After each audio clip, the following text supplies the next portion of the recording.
ulama sampai sekarang menyebutkan itu surat musik. Yang memang nggak akan pernah, Joni. Ya. Biasanya di dalam Al-Quran itu kalau ada makna yang berbeda di dalam tafsir, maka para ulama ahli tafsir itu akan memberikan nama yang berbeda. Bismillahirrahmanirrahim. Assalamualaikum warahmatullahi wabarakatuh. Alhamdulillah, wassalatu wassalamu ala rasulillah. Ma'ba'ad, ihbati fillah, ya'adhanillahu wa yakum. Teman-teman anak pasar hijrah yang semoga dirahmati Allah subhanahu wa ta'ala. Kembali kita mengulas masih terkait dari surat Asy-Syu'ara. Lagi-lagi teman-temannya kita akan mengoreksi hal seperti ini. Yang mana teman-temannya di sini saya akan menampilkan dua ustadz dari Muhammadiyah ini. Ya, diantaranya yaitu Ustadz Adi Hidayat dan Ustadz Mujiman. Mereka ini sama-sama Ustadz Muhammadiyah, teman-teman ya. Yang Ustadz Adi Hidayat yaitu Ustadz kondang lulusan dari Mesir. Beliau ini juga sempat Ustadz favorit saya, teman-teman ya. Dan Ustadz Mujiman yaitu dari Ustadz Muhammadiyah juga, dan beliau ini juga salah satu Ustadz favorit saya. Dan sebelum saya mereaction video ini, teman-teman ya, lagi-lagi saya disclaimer dulu, ini tidak ada sama sekali ujaran kebencian, teman-teman ya. Mereka semuanya Ustadz, mereka semuanya berilmu, dan mereka semuanya punya hujah masing-masing. Namun di sini kita akan bandingkan mana di antara hujah mereka yang paling logis dan paling masuk akal di antara kedua ustadz ini. Dan tema kita ini tidak lain tentang surah Asy-Syu'ara tersebut.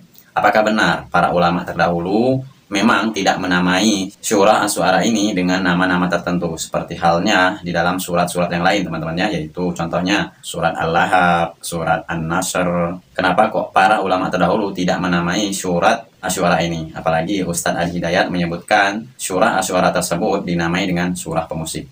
Oke teman-teman ya, kita mulai saja dari Ustadz Adi Hidayat dulu, yang mana beliau ini menyampaikan tausiahnya, katanya mengapa ulama terdahulu tidak menamai surah Asy-Syu'ara tersebut dengan surah pemusik. Coba kita langsung simak videonya. Jadi kalau kita lihat Asy-Syu'ara diterjemahkan, di terjemahan penyair, yang terbayang ilmunya ilmu bahasa Indonesia. Terjemahannya ya penyair, tapi orang yang belajar itu ngerti.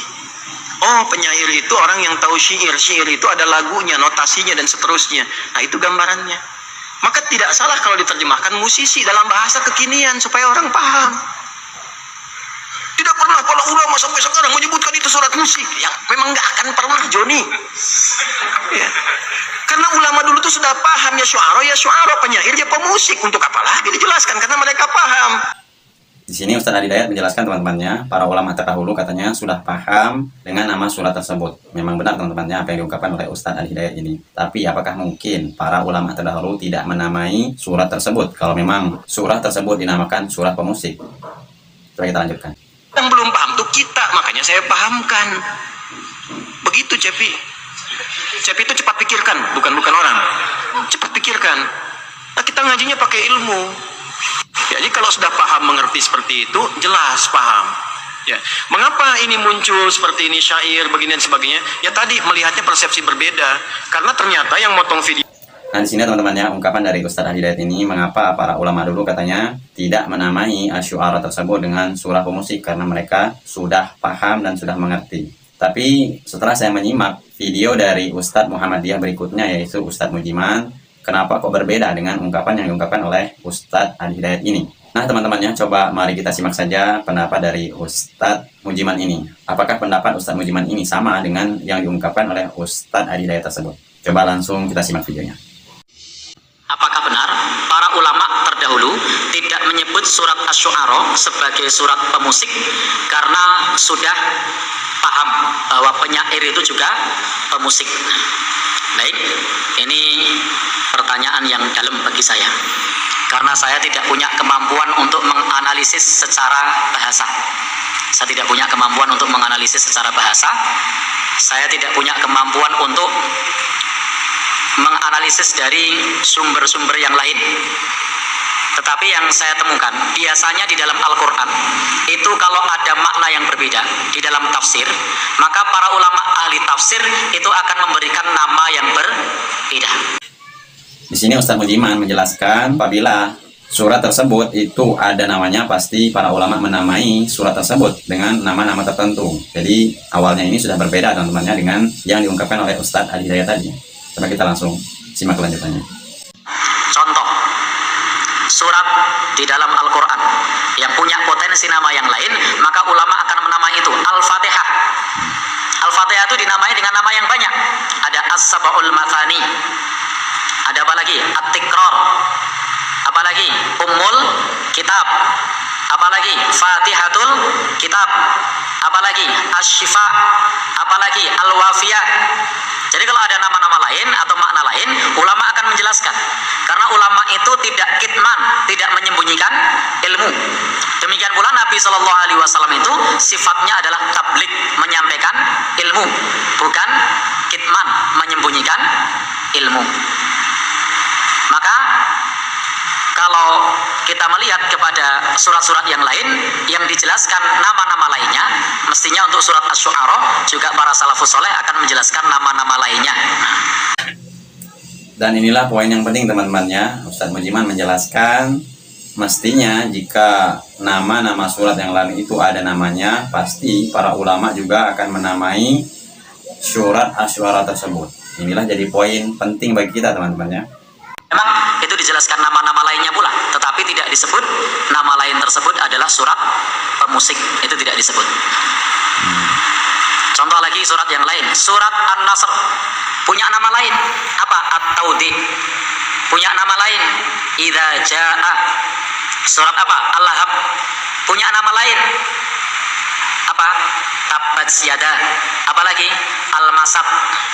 Jadi kalau memang punya nama lain, maka para ulama, para salafus saleh dulu itu akan menyebutkannya. Jadi akan menyebutkannya, sehingga para pembaca tafsir itu akan memahami. Dan saya pribadi itu statusnya bukan sebagai seorang yang mampu menganalisis, saya hanya qori yang membaca tafsir.